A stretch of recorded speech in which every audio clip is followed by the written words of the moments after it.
Quando a pessoa compra uma casa, Minha Casa Minha Vida, não sei, é esse o nome ainda hoje, né? Voltou, enfim. Mudou e voltou de Então, novo. Minha Casa Minha Vida. A pessoa vai pagar esse imóvel por 15, 20, às vezes 30 anos.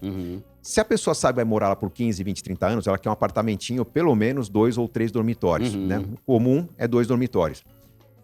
Que para muita gente, talvez seja demais. A pessoa só vai comprar porque não, mas daqui a pouco vem filhos, e pode vir 2, pode vir 3, eu quero algo confortável. Mas não, você pode alugar uma kitnet.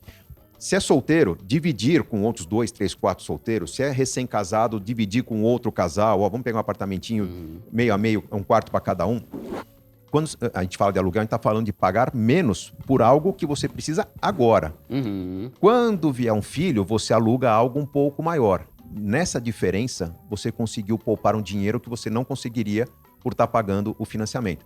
Então, a conta não é comparar o aluguel de 1.200 com a prestação de 1.000, mas é comparar o aluguel de 900 de algo mais simples com a prestação de 1.000. E ali eu consigo, no imóvel menor, rateado, dividido, né? Se eu estou dividindo com um amigo, talvez até o carro eu consiga dividir, o meio de transporte. Talvez estou numa comunidade que é mais barata do que num bairro mais central. Então, talvez tenha uma padaria mais barata, uma feira mais barata. Tudo isso me permite ter um estilo de vida um pouco mais leve. Leve em termos de custo, e sendo um custo menor, eu consigo, talvez uma vez a cada 2 meses assistir o time do meu futebol, do meu time de futebol no estádio. Talvez eu consiga fazer uma pequena viagem com minha mãe no interior. Talvez eu consiga ter férias. Quando a pessoa está pagando o próprio apartamento, tentando mobiliar, tentando pôr uma tinta para ter um pouco de dignidade, essa pessoa não consegue fazer mais nada. Ela tentou pegar o melhor imóvel que ela poderia ter, engessou 30%, 40% da renda e não consegue mais sair disso. Então, qual que é a vantagem do aluguel? Liberdade. Duda, gente de todos os níveis de renda, quando falam Brasil não dá, vamos embora, vou morar num outro país. Muita gente vai para Portugal, Estados Unidos, né? Tem um primo, tem um conhecido que me arranja oportunidade. Onde esse cara vai morar? Ele vai dividir moradia com 3 pessoas, ele vai alugar um porão, né, numa casa. Uma situação que durante 1, 2 anos ele vai se acomodar numa configuração temporária, até que comece a evoluir a renda dele e possa pagar o aluguel de algo melhor.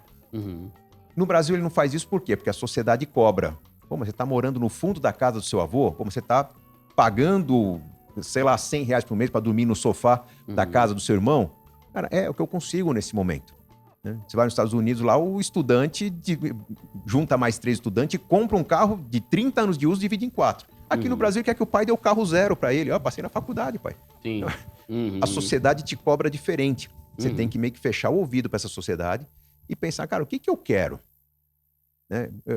Eu quero viajar por quê? Para descansar? Não, a gente viaja sempre para aprender alguma coisa nova. A gente sempre viajou para conhecer algo que vai fazer a gente ser melhor. Eu falei, quero viajar para o norte da Europa porque minha descendência. Sim. Quero ver de onde vem minha família. Quando você busca aquilo que é a sua essência, você vai viver melhor. E aí você tem que tirar da frente aquilo que te impede. Poxa, um aluguel, uma prestação muito cara me impede. Ter um carro esportivo me impede. Então eu vou andar de ônibus por 2 anos para fazer a viagem da minha vida e voltar com um currículo sabendo coisas novas, né, que eu não sabia. Mas aí, transforma. por exemplo, você concorda que o viver de aluguel tem que ser algo temporário? Porque assim, deve fato ser... de que ninguém quer ficar sem uma casa. O que acontece? Eu já lidei com milhares de vidas, né? O plano que a gente monta é o aluguel por alguns anos. Para ser bem preciso, a gente procura fazer com que, na média, nossos clientes comprem a casa 7 anos mais tarde. Em média, no Brasil, uma casa própria, a pessoa dá entrada no financiamento com 30, 31 anos de idade, perto da idade de casamento. As pessoas voltaram a casar um pouco mais cedo agora, mas estatisticamente quem casa quer casa, né? Então, por volta dos 30 anos de idade, as pessoas compram a casa.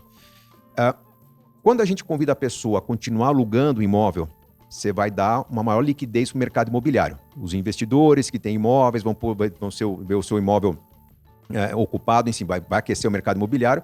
Só que esse jovem que está pagando um apartamento muito compacto está juntando dinheiro para talvez daqui a alguns anos comprar uma casa um pouco maior. Quando ele compra essa casa com 37, 38 anos de idade, entra no financiamento, ele já não precisa pagar por 30 anos. Porque ele teve 7 anos de fundo de garantia se acumulando para dar uma entrada maior.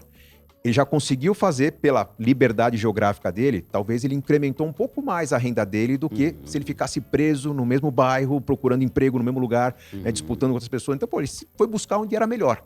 A renda dele cresceu. Ele já consegue pagar uma prestação melhor. Então, ele vai financiar uma casa, talvez, entrar no financiamento de 20 anos, não vai quitar em 7, 8 anos. A quantidade de juros que ele vai pagar é muito menos. Então, provavelmente, quando ele quitou a casa, ele já pode proporcionar um filho dele, que talvez estude escola pública, que não é uma maravilha, puxa, mais um curso de férias, um intercâmbio, né? Vai passar um mês numa cidade grande, um mês num outro país, né? Para aprender alguma coisa nova. Já juntou dinheiro para uma grande transformação que ele não conseguiria na vida dele. Tá. Normalmente, nossos clientes vão comprar uma casa própria esses 7, 8 anos mais tarde. Tem uma parcela menor, 10, 15% dos clientes, que falam, puxa, mas é tão legal esse negócio de cada ano ou 2 morar num lugar diferente que eu vou ter pro resto da vida. Eu conheço um monte de gente, 60, 70 anos, que fala, eu quero morar sempre no verão. Eu alugo uma casa por 6 meses no verão do Sudeste e quando começa a esfriar, eu alugo por 6 meses no verão, no período de calor do Nordeste ali. O cara nunca pega frio, porque ele gosta dessa vida dupla, ou porque talvez ele tenha, sei lá, um casal que tem a família de um lado do país, a outra parte da família do outro lado do país. E a pessoa tem uma vida tem itinerante. Essa mobilidade, porque é aluguel. Mas aí então veja-se isso, ó, o seu raciocínio. O ideal é ter uma casa, de certa forma, porque é um patrimônio. Como você falou, você tem 2. Essa não é o ideal, essa é uma mas forma simples de ter patrimônio. Tá. Existem outras formas de ter patrimônio. A gente trabalha com planejamento financeiro, a gente está popularizando o planejamento financeiro. E hoje você tem um bom plano de previdência, que garante a sua renda no futuro. Mas se acontecer algum grande abacaxi na sua vida, você consegue tirar uma parte dele para resolver o problema, é muito melhor que você ter uma casa. Sim. Às vezes aconteceu um problema, o país está em crise, vai vender essa casa a preço muito baixo. Na hora de tentar recomprar, você já não consegue comprar algo legal com o que sobrou de dinheiro. Então, a flexibilidade de você ter um bom plano de previdência, algo bem seguro, te ajuda a lidar melhor com os problemas. Uma casa comprada numa cidade que está crescendo, vamos pensar que você comprou uma casa numa região que é aquela região rural, mas que você sabe que vai virar urbana, né? Deixou de pagar o imposto rural para pagar o IPTU depois de um tempo. Quando a cidade está se desenvolvendo, você vai pagar 100 no imóvel, depois de um tempo ele vale 300, 400, 500. Você vai ganhar dinheiro com isso. Então, uma casa bem escolhida, numa cidade em desenvolvimento, vale a pena.